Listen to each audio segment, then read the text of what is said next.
now move on to our next session by Vidwan Dr. Ganesh Ishwar Bhattji. Uh, Ah, thank you, Acharya, for making time for the session. Let me just quickly introduce. Acharya will be speaking today on the topic Gudhartha Deepikayam Sankhya Yogayoho Sadhanatva Vivechanam. He'll be delivering a Samskrita talk. And just a brief introduction. Acharya Vidwan Dr. Ganesh Ishwar Bhattji is the head of the department and professor in Advaita Vedanta department at Rajiv Gandhi campus in Sringeri. He was born in Sesi and he has done his Krishna Yajurveda Adhyayana at Swarnavalli Mutt. And after studying Advaita Vedanta under Sri Gangadharendra Saraswati Swamigal, he has Dr. Bhatt has qualified in the title examination Vidwan from Karnataka Sanskrit University, and later he did his MA in Sanskrita from Karnataka State Open University.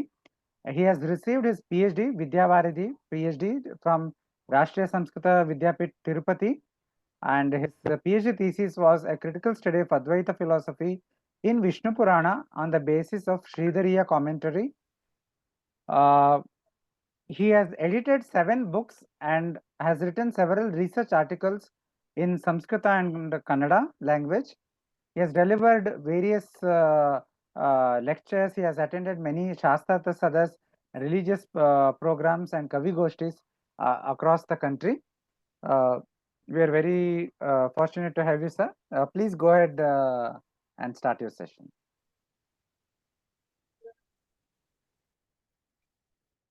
सदाशिवसमारम्भां शङ्कराचार्यमध्यमाम् अस्मदाचार्यपर्यन्तां वन्दे गुरुपरम्परां भारतीकरुणापात्रं भारतीपदभूषणं भारतीपदमारूढं भारतीतीर्थमाश्रये विद्याविनयसम्पन्नं वीतरागं विवेकिनं वन्दे वेदान्ततत्त्वज्ञं विधुशेखरभारतीं सर्वेभ्यः विद्वद्भ्यः नमः। Indica इति संस्थया मधुसूदन सरस्वती श्रीचरणानां दार्शनिकम् अवदानम् इति विषयमधिकृत्य येयम् एकदिनात्मिका संगोष्ठी अत्र आयोजिता। अस्यां संगोष्ठ्यां भागं गृहीतुं हर्षम् अनुभवामि। तथैव मदीय विषयम् इदानीं प्रारभे। मधुसूदन सरस्वती श्रीचरणैः अद्वैतदर्शने बहवः ग्रन्थाः प्रणीताः। तेषु ग्रन्थेषु भगवद्गीतायाः मधुसूदनी अथवा गूढार्थदीपिका इति व्याख्यारूपः ग्रन्थः अपि प्रसिद्धः। यद्यपि भगवद्गीतायाः शाङ्करभाष्ये गीतार्थः सुस्पष्टं वर्णितः, किन्तु मधुसूदन सरस्वती श्रीचरणाः तमेव शाङ्करं पन्थानम् अवलम्ब्य अपेक्षितेषु स्तरेषु अधिकं विवरणमपि संयोज्य गीतायाः श्लोकानां व्याख्यानं कुर्वन्ति। तत्र इदं शीर्षकमस्ति मदीय व्याख्यानस्य साङ्ख्य गूढार्थदीपिकायां साङ्ख्ययोगयोः साधनत्वविमर्शः इति।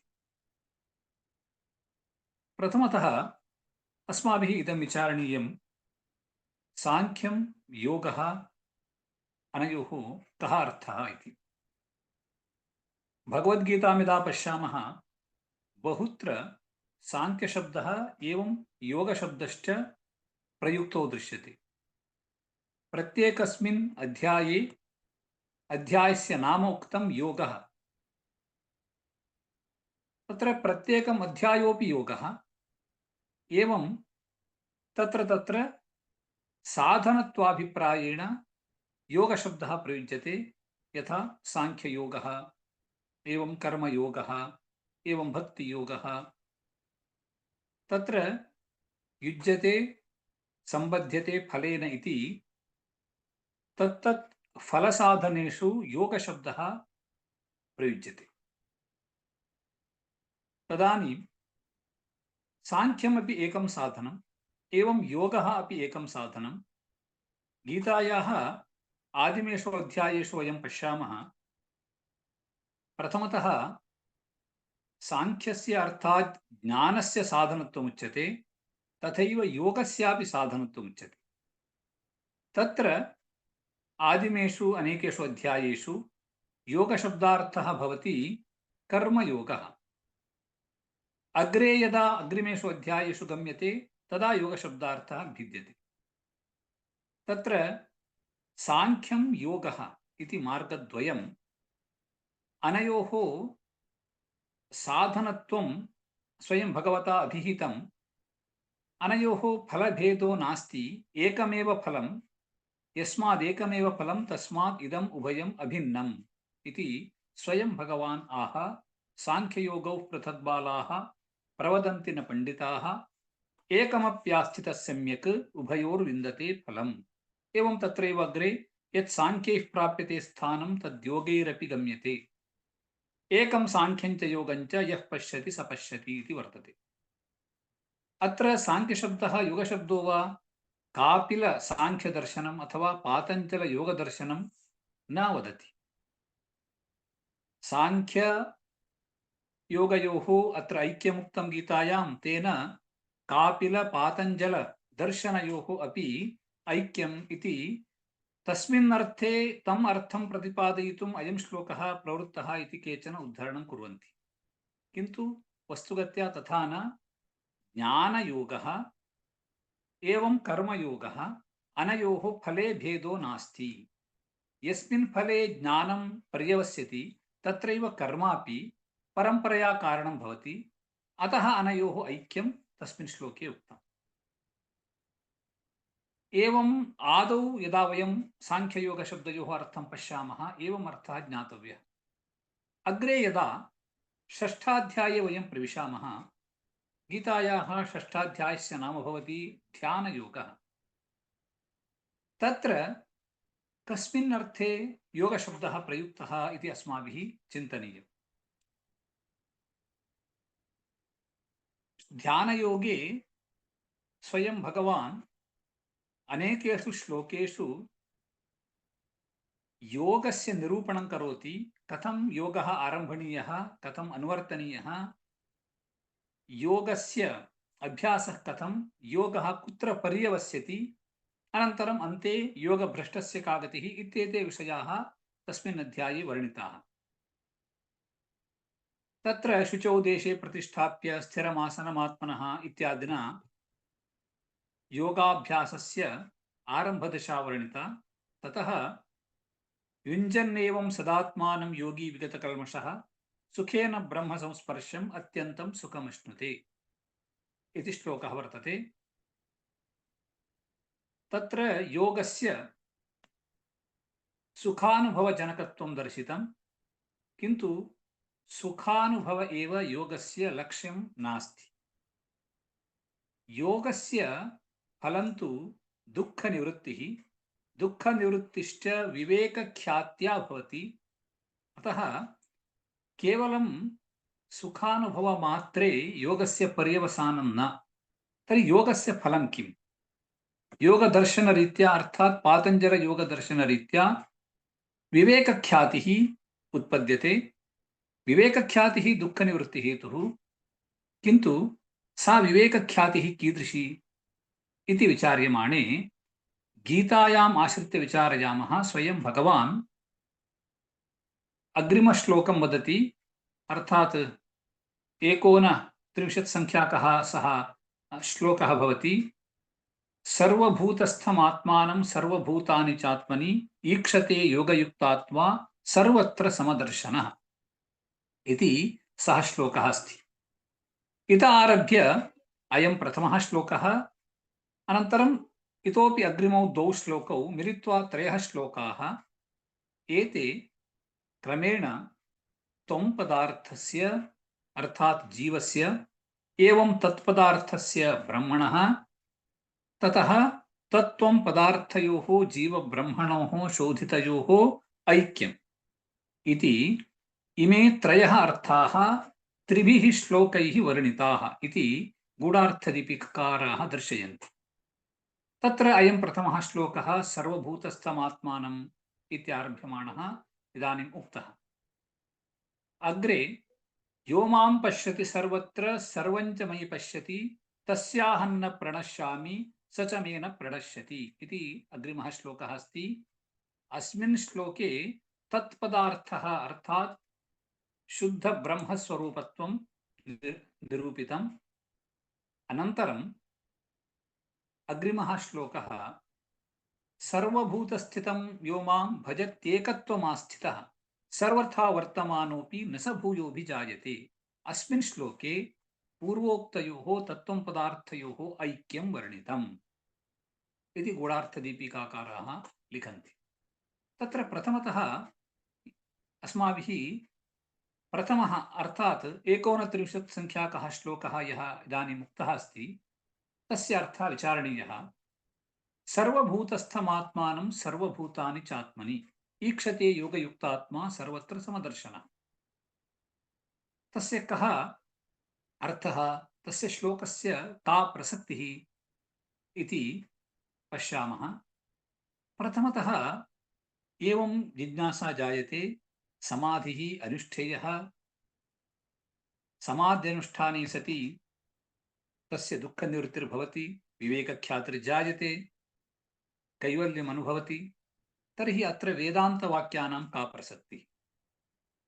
समाधिना एव यदि ईप्सितं फलं लभ्यते, किं वेदान्तवाक्यविचारणेन अथवा वेदान्तवाक्योत्थज्ञानेन? तत्र इदं समाधानं भवति। समाधिना जीवस्य स्वस्वरूपज्ञानं तु भवति। समाध्यवस्थायां योगी स्वस्वरूपे तिष्ठति, तदा द्रष्टुः स्वरूपे अवस्थानम् इति सूत्रम्। किन्तु जीवस्य यत् स्वस्वरूपं तदेव त्वं पदार्थः इत्युच्यते। तस्य ज्ञानमात्रं जातं, किन्तु किं तज्जीवस्य स्वस्वरूपम्? स्वस्वरूपे तिष्ठति, किन्तु किं तत् स्वस्वरूपम् इति इदं ज्ञानं केवलेन समाधिना न जायते। तदर्थं त्वं पदार्थज्ञाने सत्यपि अग्रे तस्य जीवस्य यद्वास्तवं रूपं ब्रह्मस्वरूपं तद्रूपम् अर्थात् जीवस्य ब्रह्मरूपत्वं ज्ञापयितुं वेदान्तवाक्यानि अवश्यम् अपेक्षन्ते। तथा च वाक्यजन्यं ज्ञानं मोक्षसाधनं केवलं समाधिना इदं न लभ्यते। तत्र नावेदविन्मनुते तं बृहन्तम् इति श्रुत्यनुसारं वेदवाक्यानि अवश्यं मूलरूपेण तिष्ठन्ति। त्वं पदार्थस्य जीवस्य तत्पदार्थताम् आविर्भावयितुं वेदान्तवाक्यानि अपेक्षितानि। अतः द्वयोरपि साधनत्वं भवति। द्वयोरपि नाम उक्तरीत्या समाधेः अथवा योगस्य एवं वेदान्तवाक्यविचारस्य च। तर्हि इदानीं श्लोकार्थः कथं जातः? सर्वभूतस्थमात्मानम् इति श्लोकः। सर्वभूतेषु आत्मानम् ईक्षते, सर्वेषु शरीरेषु भोक्तृत्वेन स्थितं, भोक्तृत्वेपि वस्तुगत्या चिन्मात्ररूपेण स्थितं तं साक्षिणं साक्ष्येभ्यः अर्थात् साक्षिणा ये विषयीक्रियन्ते जडपदार्थाः तेभ्यः जडपदार्थेभ्यः विवेकेन ईक्षते, साक्षात् करोति। सर्वभूतेषु आत्मानम् ईक्षते इत्यस्य अयमर्थः।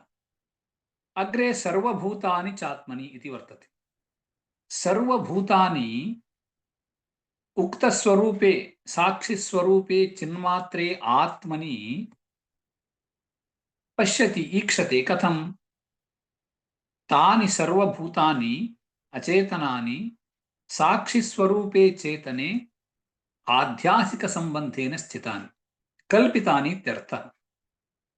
वस्तुगत्या ते अचेतनपदार्थाः चेतने ब्रह्मणि न सन्ति, किन्तु कल्पिताः। अतः सर्वभूतानि आत्मनि पश्यति इत्यस्य अयमर्थः। सर्वाणि भूतानि आत्मनि कल्पितानि यः ईक्षते, पश्यति। एतावता किमुक्तम् आत्मानात्मविवेचनं जातम्।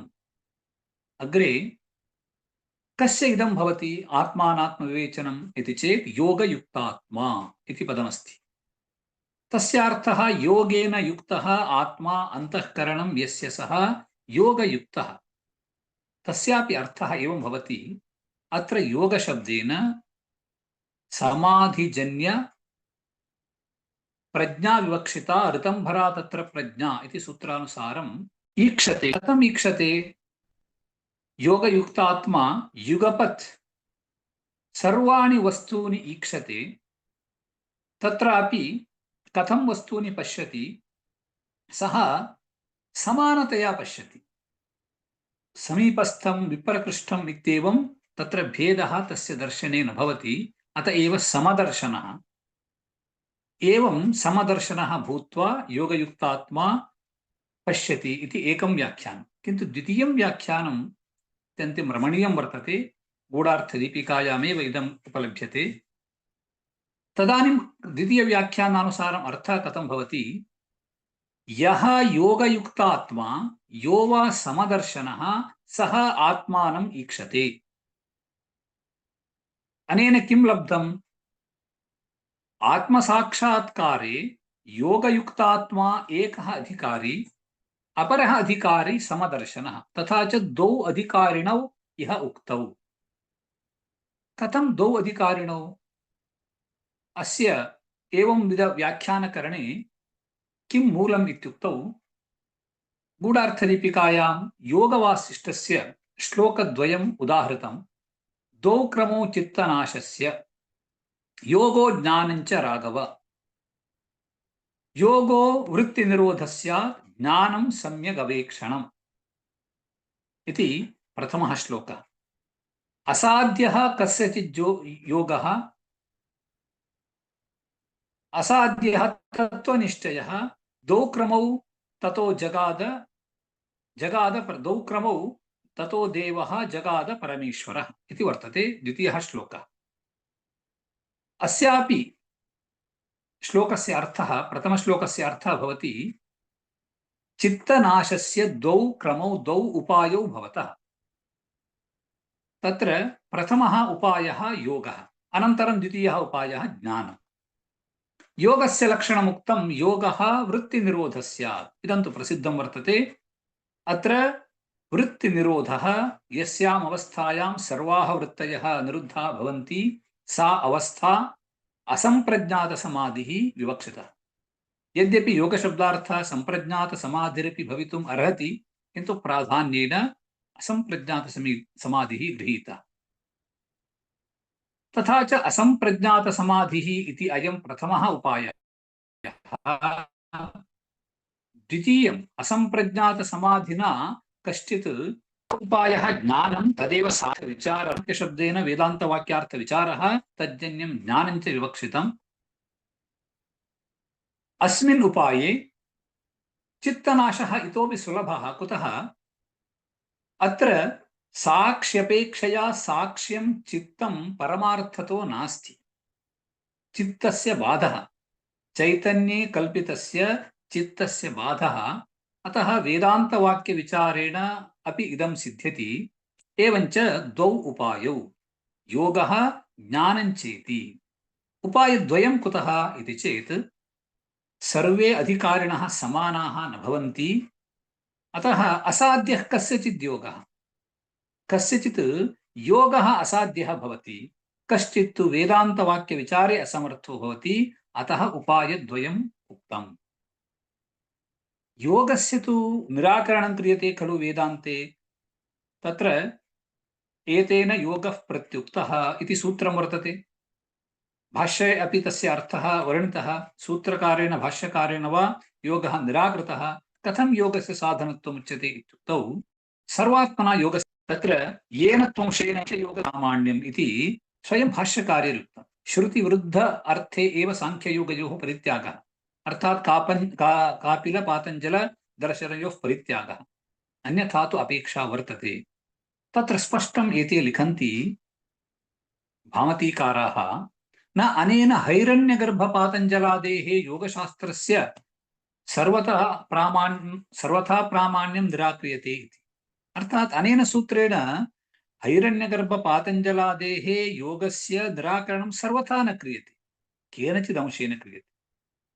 अतः योगः इति यः प्रथमः उपायः उक्तः, तम् उपायम् आश्रित्य हैरण्यगर्भप्रभृतयः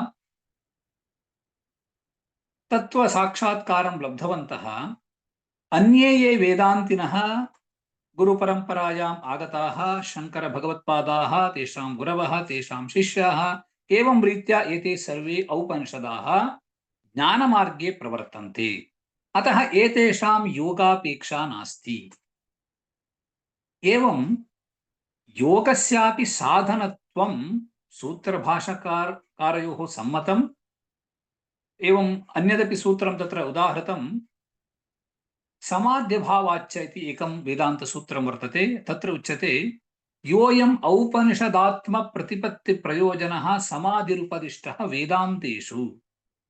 औपनिषदात्मज्ञानमेव योगस्य प्रयोजनम् इति भाष्यकारैः अन्यत्रापि उक्तम्। एतेन इदं ज्ञायते, चित्तस्य ये परमार्थसत्यत्वं मन्यन्ते, अर्थात् कापिलपातञ्जलप्रभृतयः, तेषाम् एकः मार्गः। अनन्तरम् अन्येषां तु ये वेदान्तवाक्यविचारकुशलाः, तेषां साङ्ख्यमार्गः। एवम् इदं द्वयम् अत्र उक्तं, भगवता उक्तम् इति गूढार्थदीपिकाकाराः व्याख्यानं कुर्वन्ति। किन्तु अनेकत्र गीतायाः व्याख्यानेषु मधुसूदनसरस्वतीनां व्याख्यानं कदाचित् इतरैः व्याख्यातृभिः खण्ड्यते।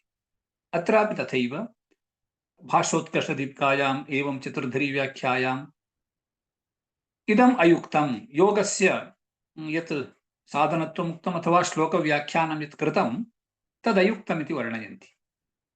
तेषां तु अयमाशयः, प्रथमतः मधुसूदनसरस्वतीभिः योगसूत्राणि उदाहृत्य ध्यानयोगे गीतायाः श्लोकानां व्याख्यानं क्रियते।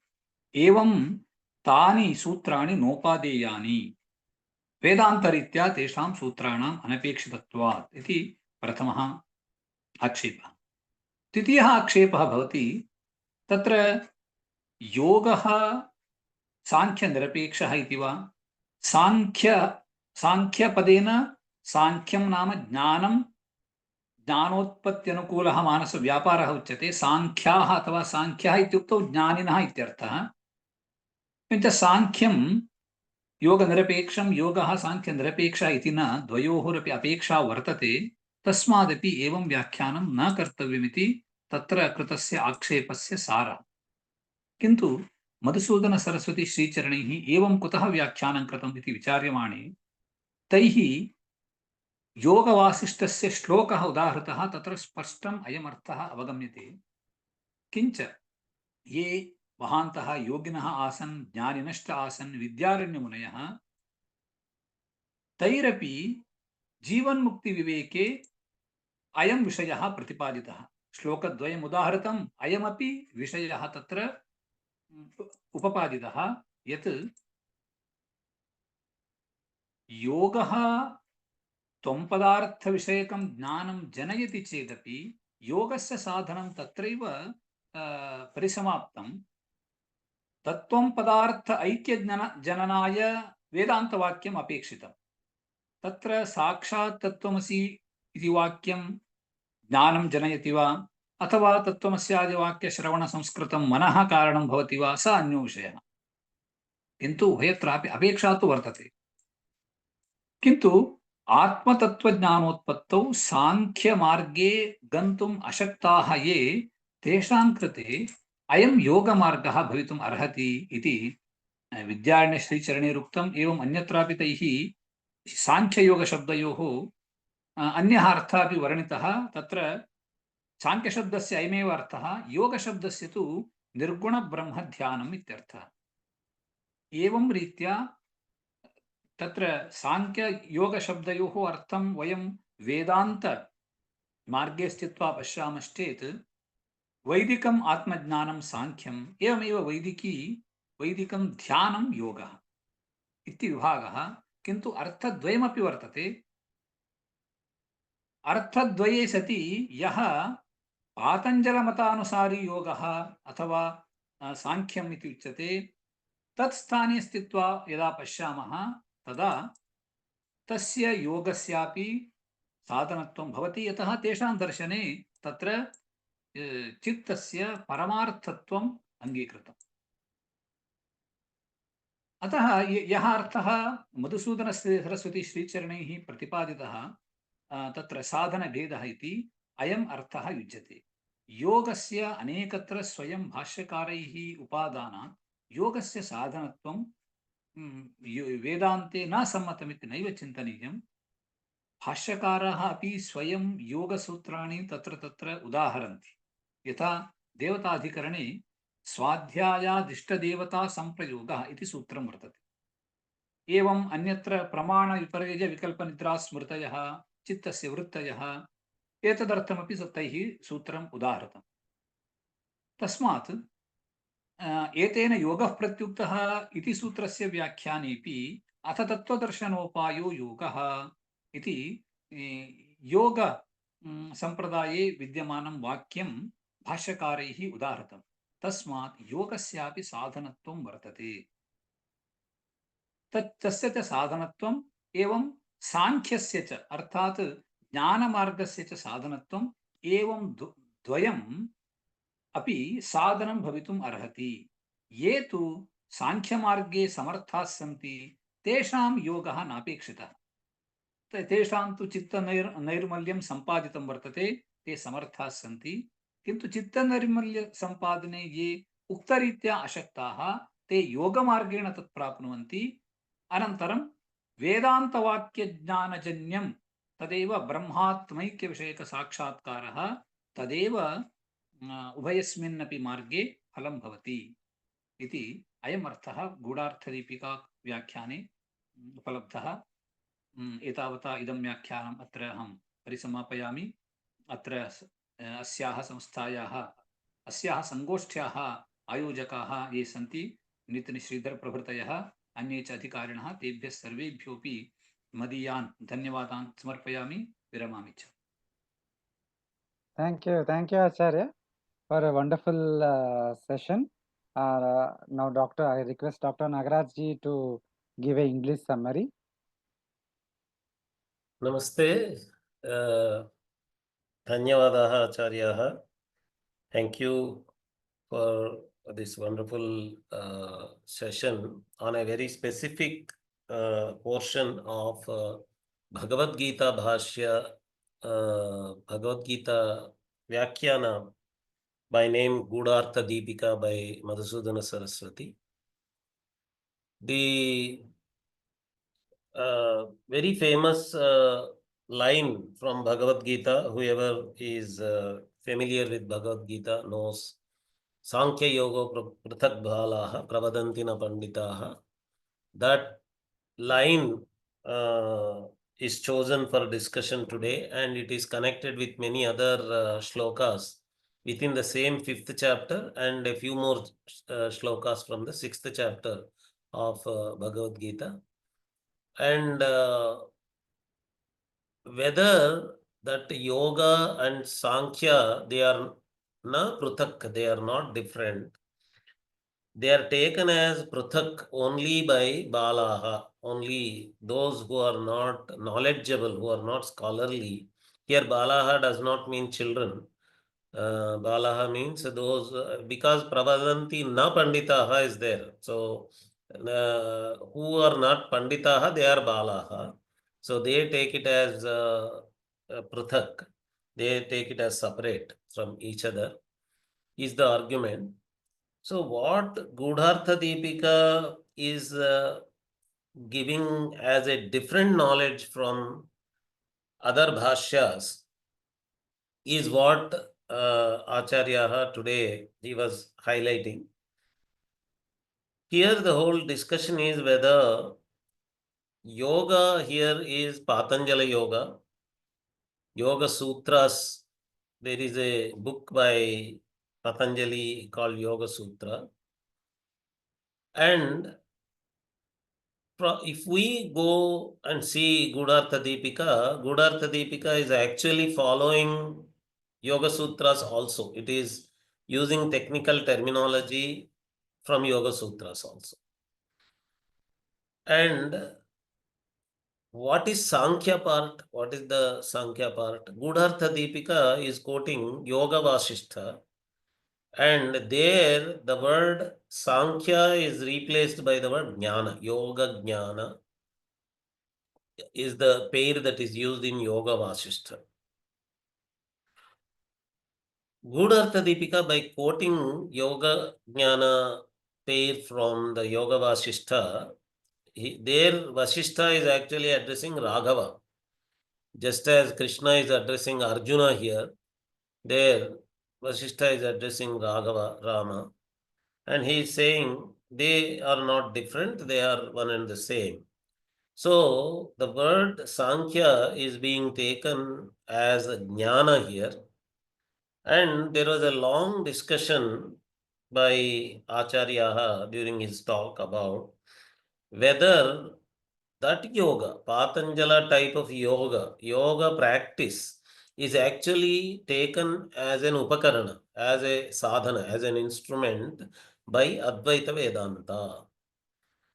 And to support the argument that there is no prohibition of taking yoga as a sadhana, it is not actually advised, it is not actually prescribed as a sadhana, but it is not also proscribed, it is not also negated as a sadhana, because Advaita sadhakas follow Jnana Marga, and for Chitta Shuddhi, for the benefits of Antas sadhana, they have Jnana Marga.